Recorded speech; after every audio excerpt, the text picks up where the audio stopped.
Bonjour à toutes et à tous et bienvenue à nouveau. Nous sommes aujourd'hui rejoints par Yanis Varoufakis, économiste, ancien ministre des Finances de la Grèce, fondateur de DiEM25, un mouvement politique pan-européen pour la démocratie, et auteur prolifique. À ce propos, nous allons discuter aujourd'hui de son livre « Techno-féodalisme, ce qui a tué le capitalisme », afin de comprendre comment l'ascension des géants de la tech est en train de tuer le capitalisme lui-même. Donc, bienvenue à nouveau dans l'émission.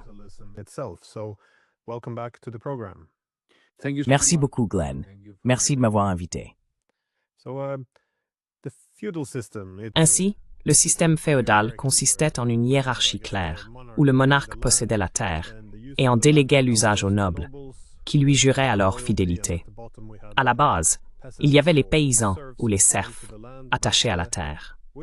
Mais avec la révolution industrielle, qui a accéléré le capitalisme, nous avons vu apparaître un nouveau système où les propriétaires du capital se faisaient concurrence sur des marchés ouverts. Et il semblait évident que le capitalisme remplacerait le féodalisme et triompherait partout de ses rivaux. Mais vous soutenez maintenant que nous entrons dans une nouvelle ère, que le capitalisme est en train de s'auto-détruire en raison de l'essor du capital en nuage qui introduit le techno-féodalisme. Pour approfondir cet argument, je me demandais si un bon point de départ ne serait pas que vous expliquiez qu'est-ce que le capital en nuage et pourquoi le capitalisme est-il en train de mourir? Si j'ai bien compris votre argument, bien sûr.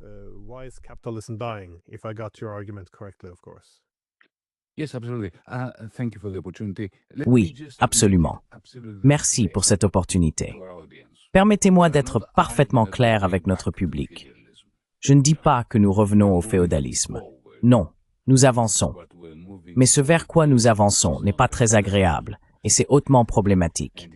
Mais s'il vous plaît, il ne s'agit en aucun cas d'un argument selon lequel nous retournerions au féodalisme.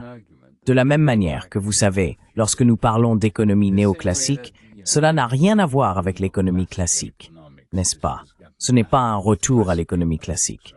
Si l'on veut, c'est même une inversion totale de l'économie classique. Le techno-féodalisme n'est pas une inversion.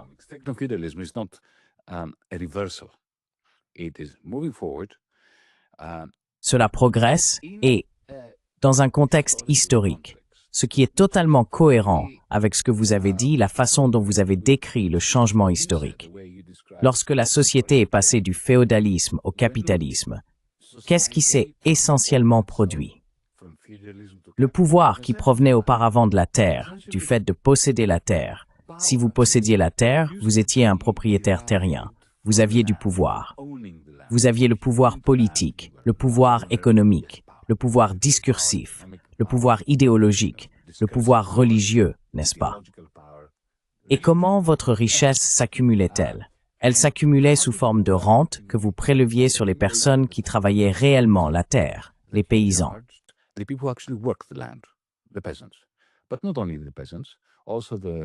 Mais il ne s'agissait pas seulement des paysans. Il y avait aussi les forgerons et les artisans qui étaient enfermés dans votre fief féodal. Avec le capitalisme, le pouvoir passe de ceux qui possèdent la terre à ceux qui possèdent le capital. Et qu'est-ce que le capital? Ce n'est pas de l'argent. Ce sont des moyens de production, produits, outils, machines, bâtiments, des choses que nous créons pour en créer d'autres.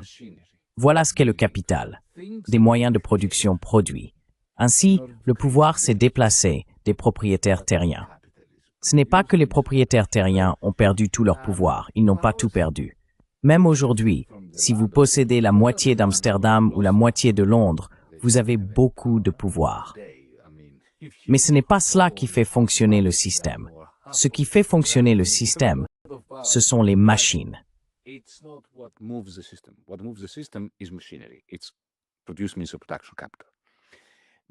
Ce sont des moyens de production, produits, du capital. Mon point est que, et c'est là où j'essaie d'en venir, ou de répondre à votre question très précise sur le capital du cloud.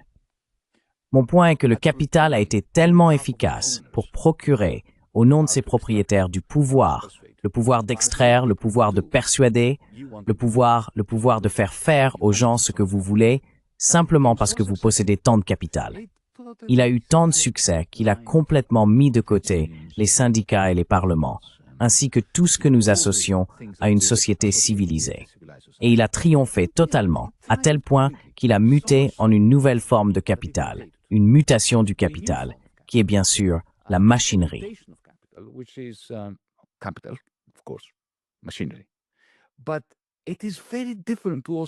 Mais c'est très différent de tous les types de capital que nous avions auparavant.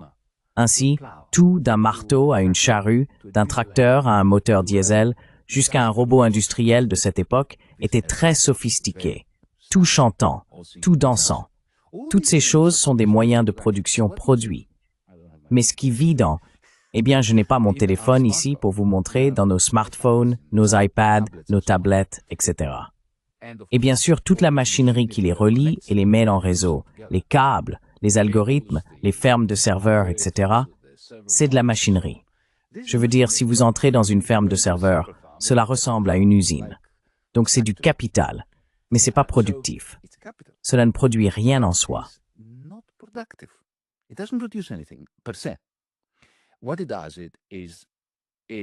Ce que cela fait, c'est créer une interface entre nous et la machine, par laquelle nous entraînons la machine à nous connaître suffisamment bien pour nous faire des suggestions, comme Amazon vous propose des livres, qui sont généralement de bonnes suggestions, n'est-ce pas? Ainsi, elle gagne votre confiance. Donc, la prochaine fois qu'elle vous propose d'acheter ce vélo électrique plutôt qu'un autre, vous pensez, d'accord, pourquoi pas, et vous l'achetez, et c'est généralement en accord avec vos désirs. À ce moment-là, vous avez remplacé les publicitaires et les spécialistes du marketing par des machines dialectiques. Vous les entraînez, à vous entraîner, à les entraîner, à vous entraîner. Et une fois qu'elles commencent à insuffler des désirs dans votre sein, dans votre cœur, dans votre esprit, peu importe, alors elles contournent les marchés.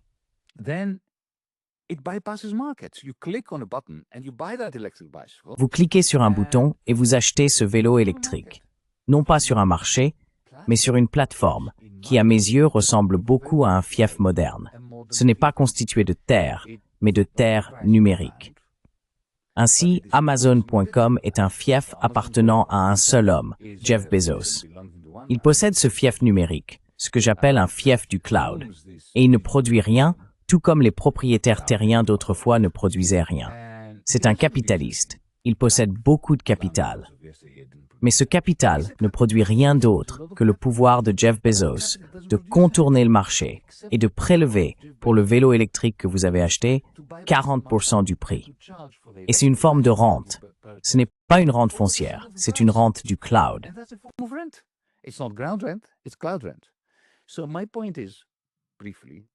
Donc, mon point, en résumé, c'est que nous sommes passés à un monde hyper-capitaliste.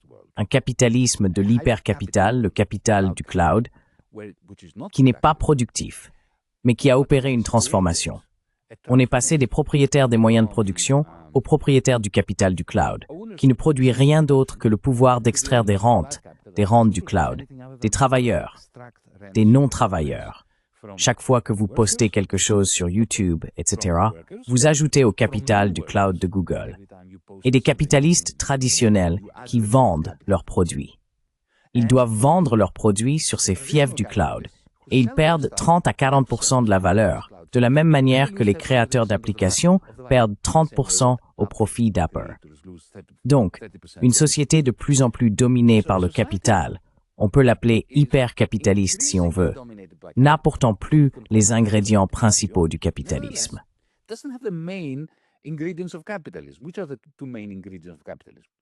Quels sont les deux principaux ingrédients du capitalisme? Les marchés et le profit. Les marchés ont remplacé les fiefs et les profits ont remplacé les rentes. Aujourd'hui, nous avons ces plateformes qui sont des fiefs numériques et les profits sont siphonnés sous forme de rente du cloud. Ce que je dis ensuite, c'est que nous ne sommes pas revenus au féodalisme, mais que nous avons avancé vers quelque chose que j'appelle le techno-féodalisme, qui est hyper-capitaliste en ce qui concerne le rôle des machines dans nos vies. Mais il ne s'agit pas de machines productives. Ce sont des machines qui produisent un pouvoir exorbitant et une nouvelle classe dirigeante, les Elon Musk, les Jeff Bezos, et ainsi de suite, qui règnent au-dessus des capitalistes traditionnels, de la classe ouvrière et du précariat, qui deviennent de plus en plus des serfs du cloud, car nous travaillons tous pour l'algorithme. Pendant que vous et moi parlons, nous le faisons via Zoom, n'est-ce pas? Nous contribuons donc au capital numérique de l'entreprise qui possède Zoom, et nous ne sommes pas rémunérés pour cela.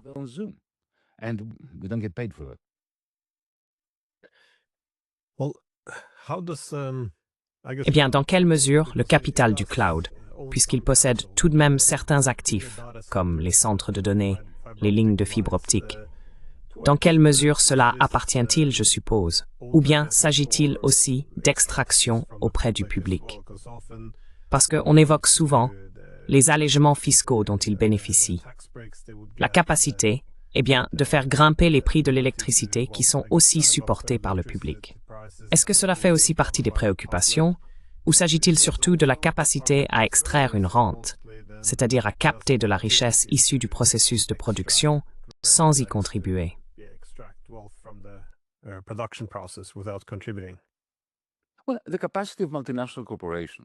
Eh bien, la capacité des multinationales à échapper à l'impôt, à ne pas payer d'impôts, à nuire à notre environnement, à gaspiller nos ressources, à polluer, etc. C'est une longue histoire. Dès le début du XXe siècle, nous aurions vraiment dû nous inquiéter de ce pouvoir exorbitant du capital monopolistique multinational à agir ainsi. Et ceux d'entre nous qui sont à gauche, nous avons toujours été préoccupés par cela. Mais certaines personnes, du côté libéral de la politique aussi. Donc, ce n'est pas nouveau. Ce qui est nouveau, c'est le capital du cloud. Et Glenn va vous donner un exemple, n'est-ce pas? Prenez par exemple General Motors, ou Volkswagen, ou toute grande entreprise, Rolls-Royce, BASF, Bethlehem Steel, toutes ces entreprises capitalistes monopolistiques traditionnelles. Vous savez, environ 80 à 85% de leurs revenus allaient aux salaires et traitements, des plus bas jusqu'au PDA, direct financier, et ainsi de suite.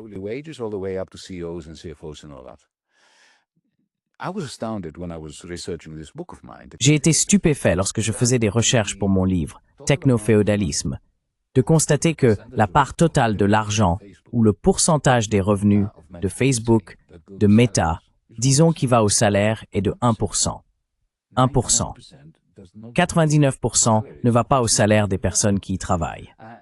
Passer de 85% à 1%, c'est un écart énorme, non?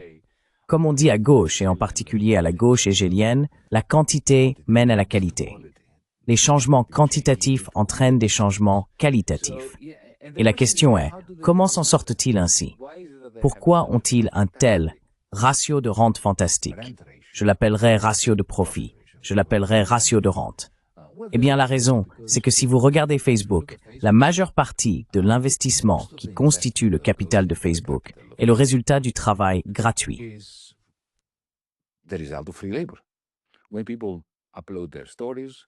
Lorsque les gens téléchargent leurs histoires, leurs photos, c'est cela qui alimente le capital numérique de Facebook.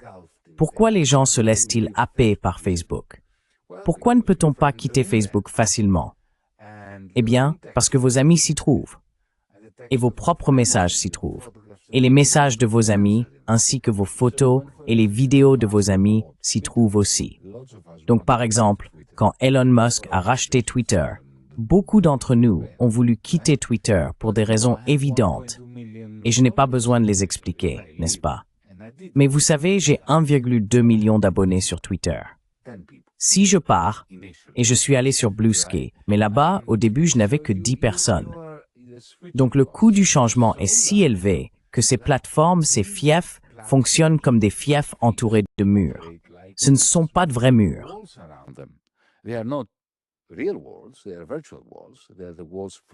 Ce sont des murs virtuels. Ce sont les murs créés par les effets de réseau, les coûts de changement, et ainsi de suite. Mais au final, ces murs permettent aux propriétaires de ces plateformes de prélever d'énormes rentes, des rentes du cloud, et de continuer à élever ces murs toujours plus haut, sans que cela ne provienne de leurs propres investissements. Bien sûr, ils investissent, Ils installent de nouveaux serveurs, de nouveaux câbles à fibre optique, etc. Mais l'investissement principal, c'est nous tous qui le faisons, en tweetant, en publiant et en faisant tout cela, ce qui rend encore plus difficile pour nous d'en sortir. Et plus il nous est difficile d'en sortir, plus il est facile pour le propriétaire de prélever une rente du cloud.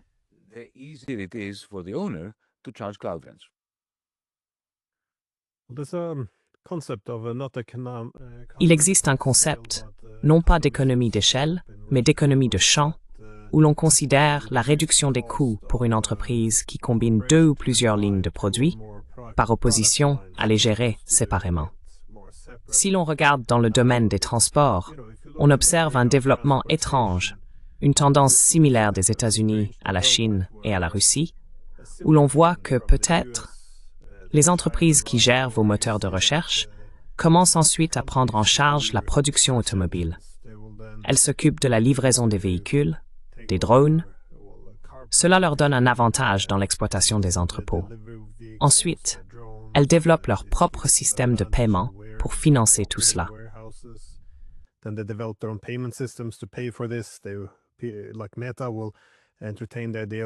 Par exemple, Meta envisagera de développer ses propres monnaies afin que la nourriture qui peut être livrée puisse ensuite...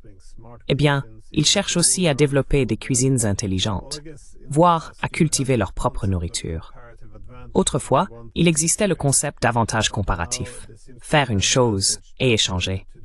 Mais aujourd'hui, il semble qu'il y ait un avantage à tout faire, où les mêmes plateformes numériques peuvent être utilisées pour presque toutes les activités.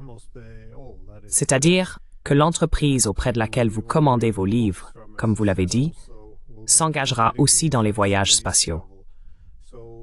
Donc je me demande simplement, lorsqu'il y a une telle concentration incroyable autour de ces plateformes, quel est le rôle de la droite et de la gauche politique dans un tel système? Parce que le pouvoir économique tend à être très concentré.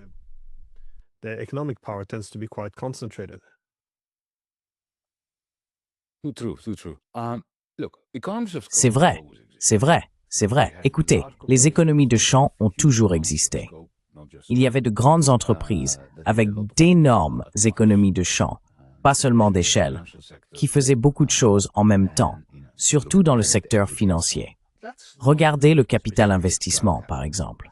Ce n'est pas propre au capital du cloud. Ce que fait le capital du cloud, c'est d'accélérer tout cela, une accélération absolue, et à un tel niveau que ce n'est pas seulement une augmentation quantitative, mais aussi qualitative. Prenons par exemple le secteur des transports que vous avez mentionné, n'est-ce pas? Eh bien, qu'est-ce qu'Uber? Qu'est-ce que Deliveroo? Ce sont des entreprises de transport qui ne possèdent ni voiture, ni moto, ni camion.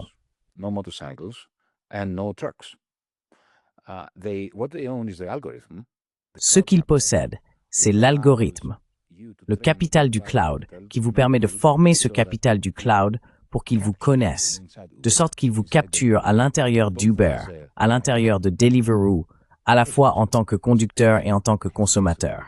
Et dans le cas de Deliveroo, également en tant que restaurant qu'envoie des plats, des colis.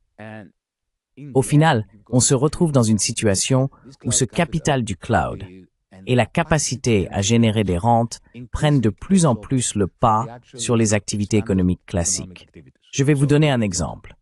Uber gagne de plus en plus d'argent, non pas en exploitant les chauffeurs de taxi et les consommateurs, mais grâce aux données des consommateurs, aux données des passagers sur Uber et aux données des chauffeurs.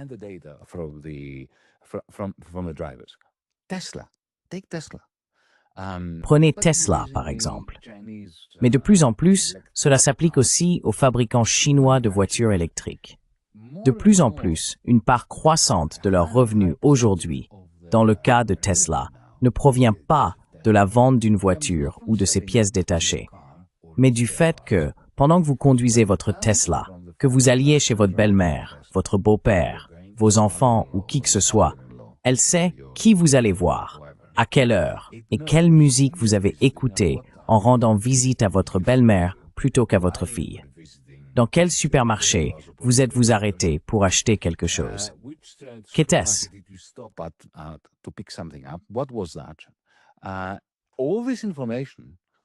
Toutes ces informations qui sont étroitement liées à qui vous êtes et à vos propensions à dépenser pour X, Y et Z, ces informations sont ensuite revendues.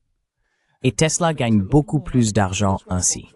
Voilà pourquoi Volkswagen est caput, parce que Volkswagen ne possède pas de Capital Cloud. Donc, le Capital Cloud, pour moi, la raison pour laquelle j'insiste sur le fait que c'est un concept important, sans lequel on ne peut pas vraiment comprendre la manière dont le processus que vous avez décrit se déroule. C'est pour cela. Pour répondre à votre question sur la droite et la gauche politique, écoutez, ce qui est clair pour moi, c'est que le centre a disparu. Le centre n'a pas tenu.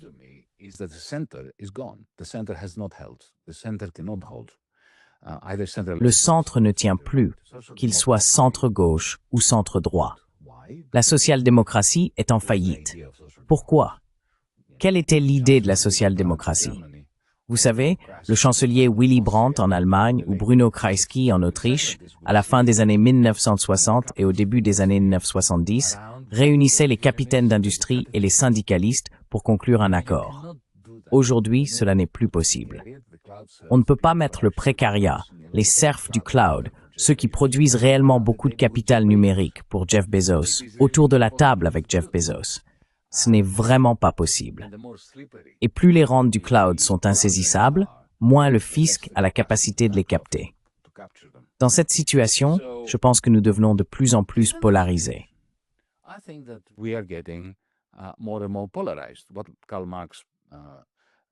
Ce que Karl Marx a dit, à savoir qu'il y aurait de plus en plus un affrontement majeur entre deux camps, est probablement en train de se produire aujourd'hui. Parce que d'un côté, à droite, politiquement, vous avez Donald Trump qui arrive et introduit le Genius Act, qui privatise essentiellement la monnaie, le dollar. En gros, cela permet à des acteurs comme vous l'avez mentionné, Meta, JP Morgan, et vous savez, de grands conglomérats financiers et technologiques, de créer leur propre stablecoin, leur propre dollar, et de frapper leur propre monnaie. Jusqu'à présent, seul Wall Street pouvait faire cela. Désormais, Tether et d'autres entreprises pourront effectivement frapper des dollars, tandis que la Réserve fédérale, la Banque centrale, sera complètement mise à l'écart, interdite même de participer à ce processus. C'est scandaleux.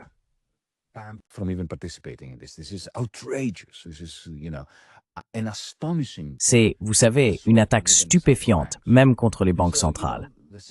Donc vous voyez, le centre ne tient plus, banque centrale, partis centraux. On peut donc aller dans cette direction en disant essentiellement tout le pouvoir aux grandes entreprises technologiques, tout le pouvoir aux propriétaires du capital du cloud, ce qu'il fait, ce que fait Donald. Et si vous venez de la gauche politique, ce qui est mon cas, quelle est notre réponse à cela? Notre réponse ne peut être qu'une seule, socialiser le capital du cloud. Maintenant, on peut adopter une attitude ludiste. On peut dire, oh, détruisons nos téléphones et nos tablettes, et vous savez, arrachons les câbles à fibre optique. Mais ce serait stupide, car ce sont des machines extraordinaires. Elles peuvent accomplir des choses vraiment merveilleuses, n'est-ce pas? Je veux dire, elles peuvent découvrir des antibiotiques grâce à des programmes d'IA qui sauvent des vies. Et nous pouvons sauver des vies. Vous et moi sommes en train de suivre maintenant. C'est incroyable que nous puissions. Tu sais où es-tu? Tu es à Amsterdam? Où es-tu? Oui, à Oslo. À Oslo, pardon. Je me suis trompé pour une raison quelconque. À Oslo. Je veux dire Athènes. On discute, c'est génial. Mais la question est, et je ne suis pas vraiment passionné, tu sais, comme d'autres, par la surveillance et tout ça. Bien sûr que ça m'intéresse, mais ce n'est pas ma principale préoccupation. Ma principale préoccupation n'est pas ce que les propriétaires de Zoom savent sur toi et moi. C'est un problème, tu sais. La vie privée, que nous n'en ayons plus. Nous sommes un livre ouvert pour eux, et eux sont un livre fermé pour la société. C'est un problème, mais ce n'est pas ma principale préoccupation. Ma principale préoccupation, Glenn, c'est qu'ils détiennent ce pouvoir exorbitant. Parce que si tu possèdes le capital du cloud et que 0,001% de l'humanité possède 99,9% total du cloud d'une puissance exorbitante, alors il n'y a aucune possibilité de démocratie.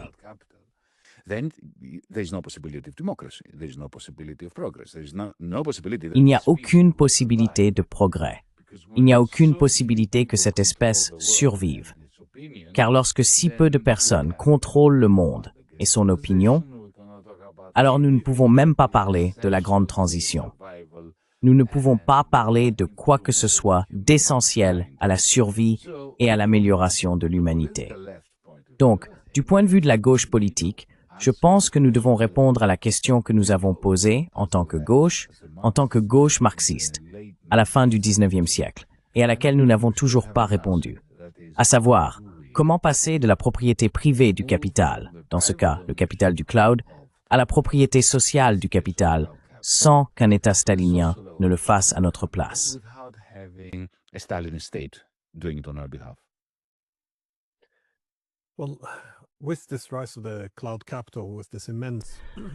Eh bien, avec cette montée du capital du cloud, avec cette immense recherche de rente, qui ne permet vraiment aucune concurrence, qu'est-ce que ça signifie pour la rivalité entre les grandes puissances dans le système international? Parce que, au début du 19e siècle, tout le principe du système américain était qu'il fallait une certaine souveraineté manufacturière et technologique pour préserver son indépendance politique. Mais aujourd'hui, toutes les grandes plateformes, ce capital du cloud dont vous parlez, sont américaines. Alors, qu'est-ce que ça signifie pour l'Europe? Parce qu'avec Uber, oui, les Européens peuvent conduire leur propre voiture, mais Uber, comme vous l'avez dit, possède simplement le cloud. Donc cette énorme recherche de rente qui profite à des plateformes étrangères, comment l'Europe peut-elle maintenir sa compétitivité économique et même son autonomie politique si elle ne possède pas ce capital, si celui-ci est capté par le capital du cloud américain ou chinois d'ailleurs?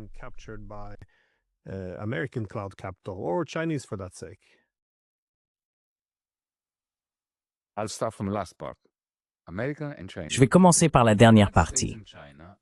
L'Amérique et la Chine. Les États-Unis et la Chine sont les deux endroits où le capital du cloud est concentré. Le reste du monde en a très peu. L'Europe n'en a pas. Aucun. Nous avons beaucoup de machines, nous avons des réseaux numériques, et nous avons des entreprises qui essayent, des startups, etc. Mais nous n'avons pas, même celles que nous avons, comme Volt et Spotify, elles ont été rachetées par les Américains. Et puis il y a les Chinois, parce que les Chinois ont créé la muraille de Chine. En fait, ils ont banni Google, ils ont banni Meta, et ils ont créé les leurs. C'était très intelligent de leur part de faire cela. Donc il y a l'Amérique et il y a la Chine.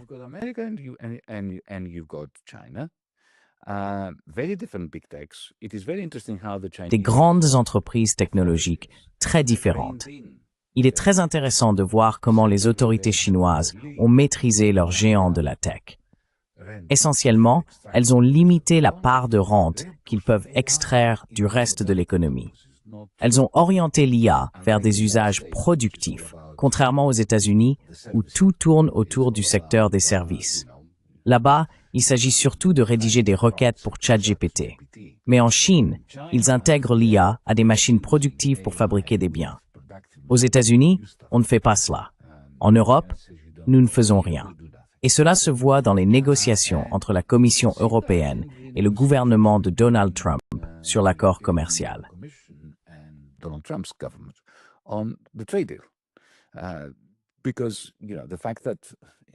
Le fait que l'Union européenne ait un énorme excédent commercial avec les États-Unis donne à Trump un immense pouvoir de négociation sur l'Europe. Si j'ai un énorme excédent commercial avec vous, alors en réalité, je ne peux pas gagner une guerre tarifaire contre vous. Vous pouvez me détruire avec des tarifs si j'ai un énorme excédent commercial avec vous. Je me souviens que, lors de ces discussions, des gens disaient « Oui, mais vous savez, en ce qui concerne les services, les États-Unis ont un excédent grâce aux grandes entreprises technologiques par rapport à l'Europe. Oui, mais vous ne pouvez pas utiliser cela contre eux, parce que, vous savez, s'il n'y a plus de Mercedes-Benz qui traverse l'Atlantique à cause d'une guerre commerciale entre les États-Unis et l'Union européenne, et alors?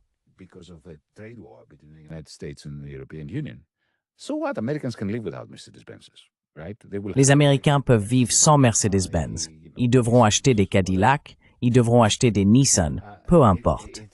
Ce n'est pas la fin du monde pour les États-Unis. Mais s'il y a une guerre dans le domaine de la technologie, des grandes technologies, et que, disons, Google coupe toute l'Europe de YouTube, je ne pense pas que nous puissions survivre à cela. Du moins, nos gouvernements ne le pourraient pas. Politiquement, ce serait dévastateur. Donc vous avez tout à fait raison. Le fait que nous n'ayons pas de capital cloud propre en Europe nous a rendus irrélevants. Cela fait partie de l'irrélevance de l'Europe. Et la raison pour laquelle nous n'avons pas de capital cloud propre est double.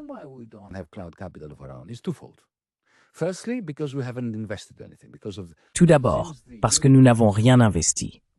Depuis la crise de l'euro, à laquelle, comme vous le savez, j'ai été en partie impliqué, la politique d'austérité d'un côté pour les masses et la création monétaire pour une poignée de privilégiés, comme Volkswagen et BASF, a engendré la stagnation. Nous n'avons pas eu d'investissement en Europe depuis 19 années consécutives. Quand je parle d'investissement, je parle d'investissement net. Si l'on tient compte de l'amortissement, l'investissement net est nul depuis 19 ans. Donc, l'une des raisons pour lesquelles nous n'avons pas de capital dans le cloud, c'est que nous n'y avons pas investi.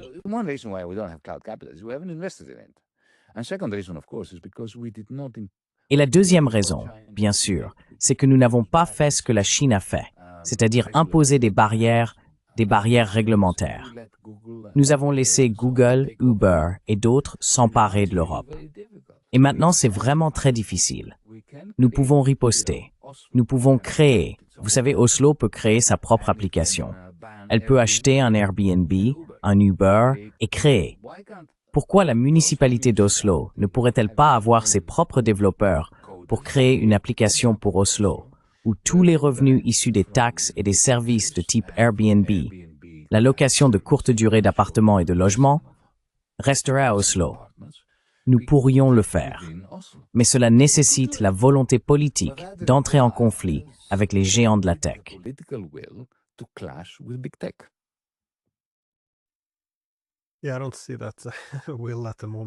Oui, je ne vois pas cette volonté pour le moment. Mais j'imagine que c'est pour cela que toutes ces personnes ont souligné certains des avantages des États adversaires des États-Unis, que ce soit les Chinois ou les Russes. Ils ont toujours ressenti le besoin d'avoir une certaine souveraineté technologique parce qu'ils craignaient les Américains. Je pense que nous avions de si bonnes relations avec les États-Unis que nous nous sommes trop reposés sur nos lauriers et avons laissé Google agir à sa guise. Mais je voulais quand même demander, qu'est-ce que ce techno-féodalisme signifie pour la démocratie? Parce que traditionnellement, nous avons toujours eu une séparation des pouvoirs. À cette question précise, dans la version Simple English de Wikipédia. C'est Google qui intervient. D'accord, Google, arrête. Tu vois, je pense que c'était une intervention vraiment brillante de la part de Victor. Nous pourrions être remplacés dès maintenant. Eh bien, j'allais dire que nous avons toujours eu l'État, l'individu, mais aussi le marché.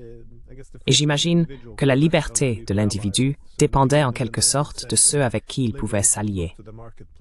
Ainsi, au début du 19e siècle, les libéraux se tournaient vers le marché pour limiter le pouvoir de l'État. À la fin du 19e siècle, avec la concentration du pouvoir dans différents monopoles et oligarchies, on a vu les libéraux commencer à se tourner vers l'État pour limiter les forces du marché. Mais lorsque vous avez cette fusion du pouvoir de l'État et du marché, qui ressemble à une économie politique fasciste, où l'individu est affaibli et contrôlé, qu'en est-il? Est-ce que c'est cela l'avenir? Parce qu'on voit effectivement tous ces géants de la tech émerger et se rapprocher de l'État. Bien sûr, il y a différents partis politiques, ce qui peut provoquer des affrontements internes. Mais que fait, je suppose, le capital du cloud à la démocratie elle-même? Et pas seulement à la démocratie, mais aussi à la liberté de l'individu.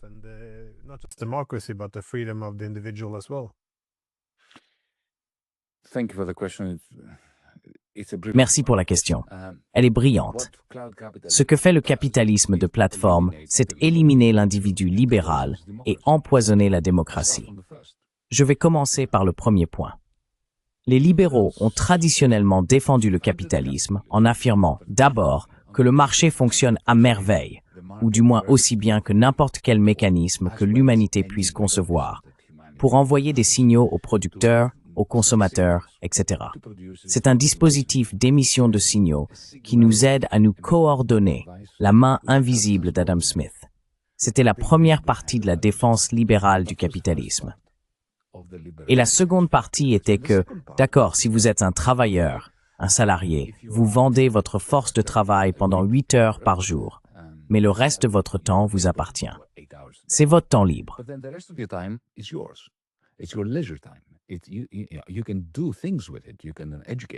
Vous pouvez faire des choses avec, vous pouvez vous instruire, vous pouvez jouer, vous pouvez aller au théâtre, vous pouvez regarder la télévision, peu importe, c'est votre temps.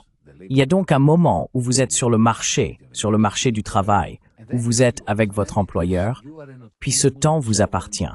Là, vous êtes un agent autonome, souverain, l'individu libéral. Eh bien, ces deux arguments sur la main invisible du marché et l'individu libéral, le capital en nuage, les a tous deux détruits. D'abord, parce qu'il n'y a plus de marché. Nous avons des fiefs. Oui, il y a une rivalité entre TikTok, Amazon et Instagram. Il y a de la rivalité, vous savez, et TikTok a beaucoup nui à Instagram. Mais ce n'est pas de la concurrence.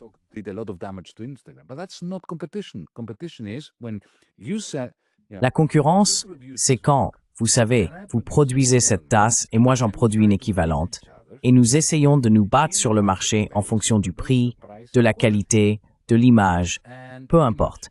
Mais ici, il n'y a pas de concurrence. Il y a une rivalité entre deux fiefs différents. Si vous êtes coincé sur Amazon et que vous faites la majorité de vos affaires en tant qu'entrepreneur, vous vendez sur Amazon, n'est-ce pas? Alors réorienter tout votre marketing pour aller sur TikTok représente un changement énorme. Vous ne pouvez pas le faire sur la base de « aujourd'hui j'achète ceci, demain j'achète une autre tasse ou un autre mug ». Cela n'existe plus. Ce ne sont donc plus les prix qui déterminent ce que vous faites. Le mécanisme des prix est mort. Maintenant, il y a d'autres facteurs, comme le degré auquel vous êtes exploité. Combien d'argent Google vous demande-t-il pour promouvoir vos produits sur le moteur de recherche Google, n'est-ce pas?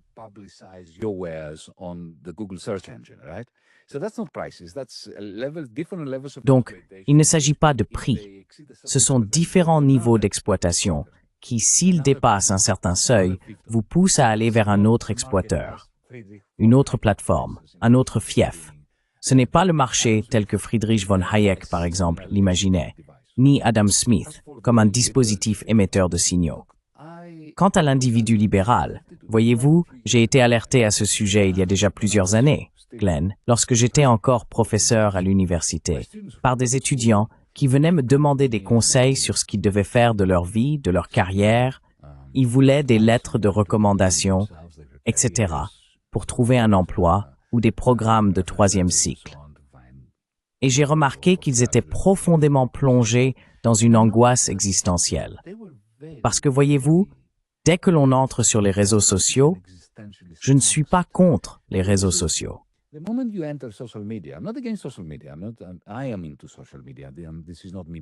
Je suis présent sur les réseaux sociaux.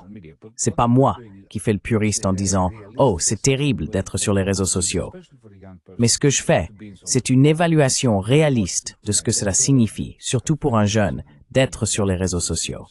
Et j'observe cela avec ma fille et ses amis, avec les jeunes, les étudiants, etc. Et je pense que c'est une expérience commune. Ces jeunes savent que tout ce qu'ils tweetent, tous les messages qu'ils publient sur Snapchat, Instagram, TikTok, etc., restent là. Il y a une trace. Et ils savent que lorsqu'ils postulent à un poste dans une entreprise qu'ils estiment, un bot d'IA va examiner leur historique et se faire une idée, prendre une décision. Allons-nous inviter ces jeunes à un entretien ou non?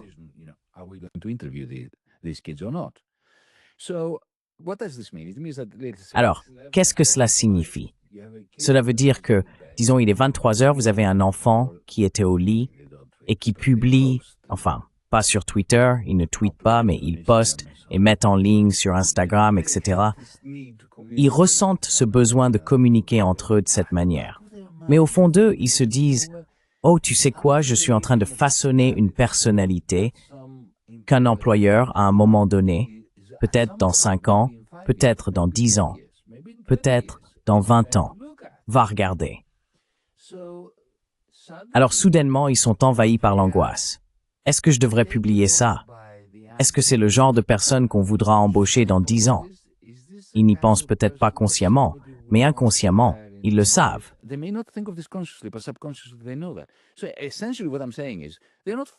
Donc ce que je veux dire, essentiellement, c'est qu'ils ne sont pas libres. À ce stade, ils n'expriment plus vraiment leur personnalité. Ils construisent en permanence une image, comme une marque, qui sera à vendre dans 10 ans. C'est donc la mort de l'individu libéral. Si l'on ajoute à cela le fait que nos journaux, nos chaînes de télévision, nos stations de radio sont tous rachetés ou mis de côté, marginalisés par Twitter, par tous les réseaux sociaux, qui prennent désormais le contrôle de l'information, de l'actualité et de tout cela. Et ces réseaux sont dirigés par le capital du cloud, qui a été conçu, optimisé dans son codage pour nous rendre en colère. Pourquoi? Parce que si nous sommes en colère, nous interagissons davantage avec l'écran. Donc l'algorithme n'est pas politique.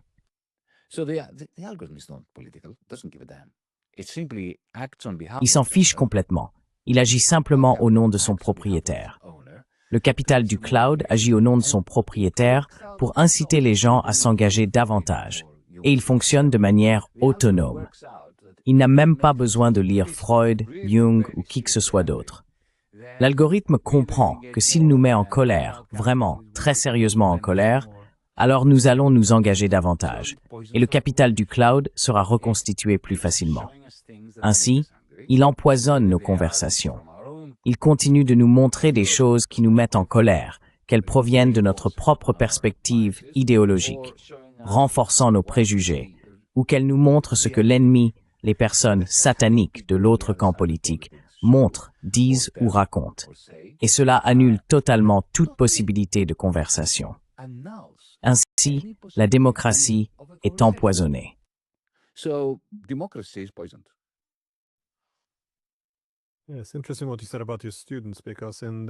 C'est intéressant ce que vous avez dit à propos de vos étudiants, car dans les années 1950, il y avait des personnes comme C. Wright Mills qui ont écrit sur les cols blancs.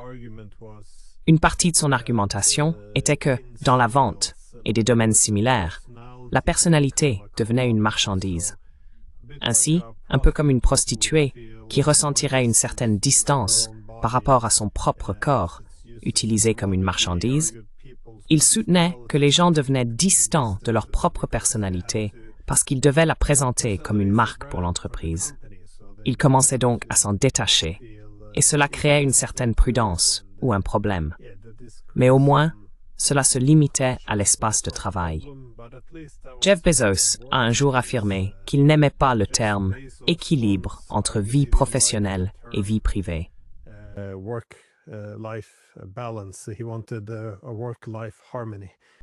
Il voulait une harmonie entre vie professionnelle et vie privée, ce qui suggère une certaine intégration, indépendamment, vous savez, de toute intention bienveillante. Mais cela pose tout de même des problèmes, non seulement au niveau économique ou démocratique, mais aussi au niveau personnel, qui semble être corrompu dans une certaine mesure. Je suppose que ma question finale est la suivante. Avec cette érosion de l'équilibre entre le travail et le capital, et tous les autres problèmes, quelles sont les solutions possibles? Parce que, comme je l'ai dit, nous n'allons pas devenir des luddites, nous n'allons pas aller détruire les technologies. Alors, qu'est-ce que nous pouvons faire, à part, je suppose, la souveraineté technologique? Vous avez mentionné l'exemple d'Airbnb, mais quelles sont les autres solutions, à part vivre dans le fief de Musk, Zuckerberg et Bezos?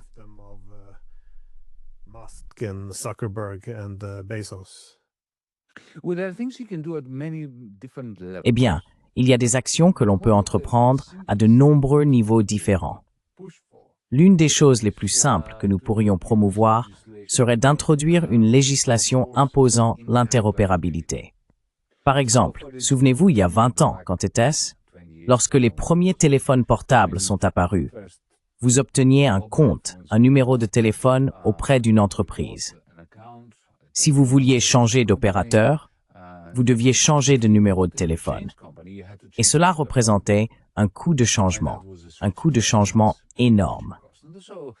Le Parlement a donc légiféré pour que vous ayez le droit de conserver votre numéro. C'est de l'interopérabilité à un niveau très simple avec les téléphones portables. Maintenant, j'ai mentionné plus tôt que vous savez, lorsque je suis passé de Twitter à Blue Sky, je n'ai pas pu faire cette transition.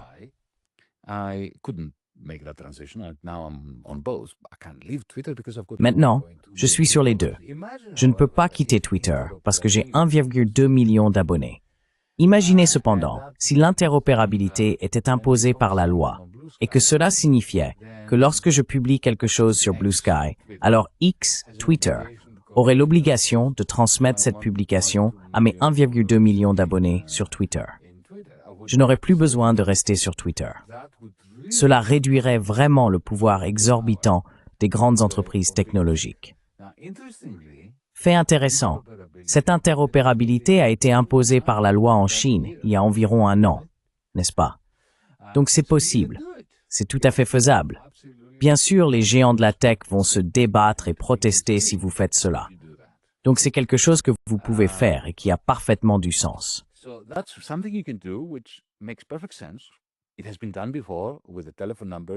Cela a déjà été fait auparavant avec les numéros de téléphone des opérateurs télécoms, de la téléphonie mobile.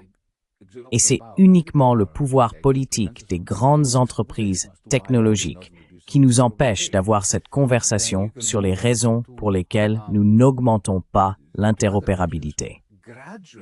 Ensuite, on peut passer à d'autres mesures, en arrivant progressivement à ce que je disais tout à l'heure. Nos villes reprenant le contrôle de nombreux fiefs numériques, des fiefs du cloud qui appartiennent aujourd'hui à Uber et Airbnb. Et si vous souhaitez vraiment aller au-delà de la politique municipale et de ce type de social-démocratie numérique que je propose, et que vous voulez vous orienter vers une alternative socialiste, ce qui m'est cher en tant que marxiste non repenti,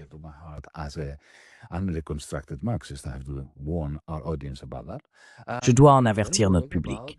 Ensuite, nous parlions de la propriété sociale de toutes les plateformes sur la base d'une personne, un employé, une action, une voix. Pas une propriété étatique, mais une personne, une action, une voix. Et si vous souhaitez passer au système de paiement, je suis tout à fait favorable à une monnaie numérique de banque centrale qui met de côté le monopole des banquiers sur le système de paiement. Imaginez que, en Norvège, votre banque centrale permette à chacun d'entre vous, chaque citoyen, d'avoir un compte numérique auprès de la banque centrale et que l'argent que vous y déposez rapporte le taux d'intérêt au jour le jour de la banque centrale et que vous puissiez effectuer des paiements gratuitement.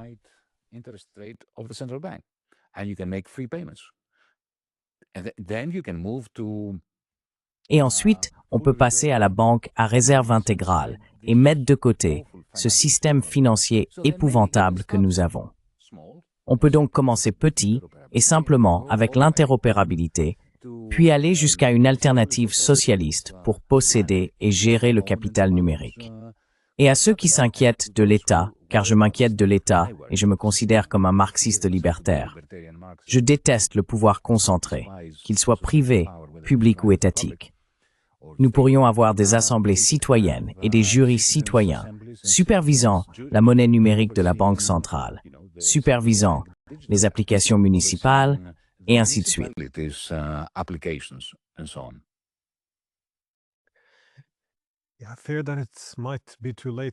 Je crains qu'il ne soit déjà trop tard, cependant.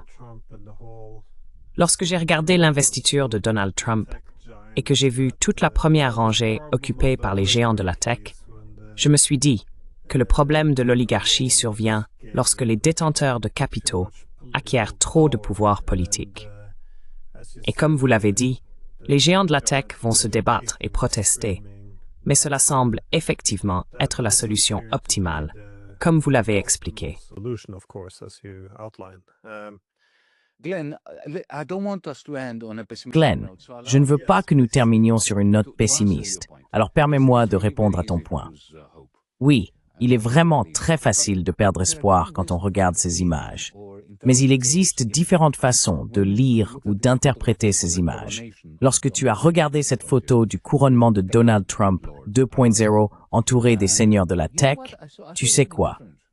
J'y ai vu autre chose, moi aussi. Donald et ses copains de la tech, j'y ai vu un triomphe romain. Un empereur romain qui rassemble ses types autour de lui pour les humilier parce qu'il les déteste, chacun d'entre eux. Rappelle-toi que Facebook l'avait banni, Twitter l'avait banni, il n'était pas sur Instagram et il a dû créer son propre Truth Social.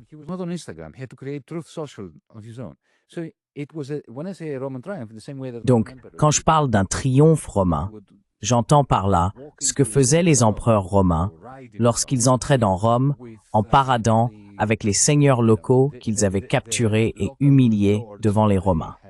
C'est ce que je pense qu'ils faisaient là-bas. Et vous avez vu la façon dont il a complètement laissé tomber Elon Musk. Il fera la même chose avec Jeff Bezos. C'est pour cela qu'ils sont vraiment très inquiets et essaient de se rassurer. Quand on a autant de pouvoir concentré, comme le pouvoir dans cette pièce, à la Maison-Blanche, où que ce soit, ce pouvoir concentré, se sape lui-même. Ce système techno-féodal, comme le système capitaliste avant lui, mais en bien pire, car le pouvoir techno-féodal est bien plus grand, est instable, tout comme un cartel est instable.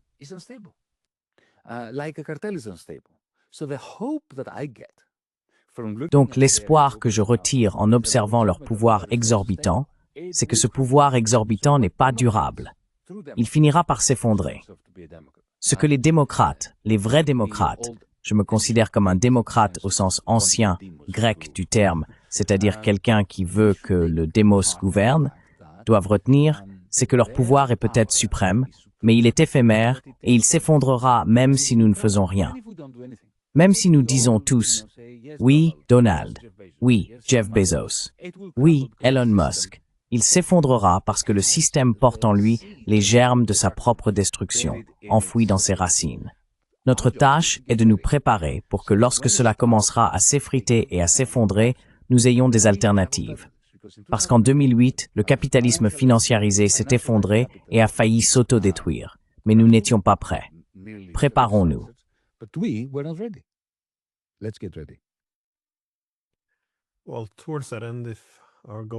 Eh bien, dans cette optique, si notre objectif ou notre tâche est de nous préparer et de créer des alternatives, un excellent point de départ, bien sûr, c'est votre livre pour comprendre ce qui se passe réellement ici. Qui, encore une fois, est le livre « Techno-féodalisme, ce qui a tué le capitalisme ». Je ne saurais trop le recommander, je mettrai évidemment un lien dans la description. Et Yanis Varoufakis, merci beaucoup. Et oui, excellent livre. Donc merci infiniment. Merci Glenn. Merci, c'est toujours un plaisir de vous parler.